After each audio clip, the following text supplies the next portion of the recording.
हरित साताराच्या वाटचालीत आजचा एक दिवस म्हणजे खरोखर एक माइलस्टोन ठरणार आहे.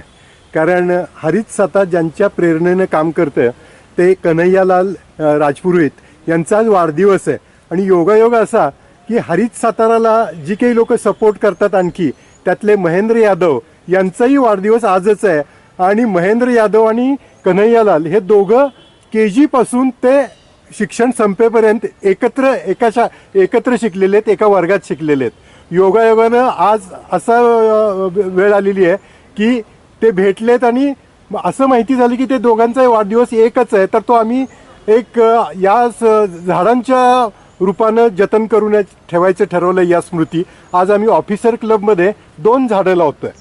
आज जे आपण झाड लावतोय त्या झाडाचं नाव आहे कॅशिया जवानिका. कॅशिया पिस्तूल आपल्याला माहिती आहे, ज्याला आपण भावा किंवा अमलताश म्हणतो. पण कॅशिया जवानिकाची साताऱ्यात फक्त 2 झाडं आहेत. एक आहे कुबेर गणपतीपाशी आणि दुसरं आहे ते धंदे शिक्षण शाळा जुनी ITI स्टेडियमच्या समोर.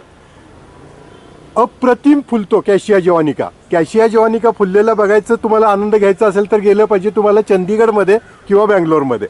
मी गेली 10 वर्ष ही रोपं मिळवायचा प्रयत्न करत होतो, पण यावर्षी ती राजमुंद्रीला आंध्र प्रदेशमध्ये मला रोपं मिळाली. आणि ऑफिसर क्लबमध्ये एवढी देखणं झाडं असावीत अशी माझी खूप इच्छा होती. मी ती आज कन्हैयालाल यांना, माझे मित्र यांना बोलून दाखवली आणि त्याप्रमाणे आज आपण ऑफिसर क्लबमध्ये ही 2 देखणी झाडं लावतोय. आणि या प्रसंगी हरित सातारचे सगळे सदस्य इथे उपस्थित आहेत की जे ग्रुप वॉरियर ग्रुप या नावानं ओळखला जातो की जो दररोज 4 भिंतीवर काम करतोय. आणि आमच्या हरित सातारातर्फे कन्हैयालाल आणि श्रीयुत महेंद्र यांना आम्ही वाढदिवसाच्या खूप खूप शुभेच्छा देतो.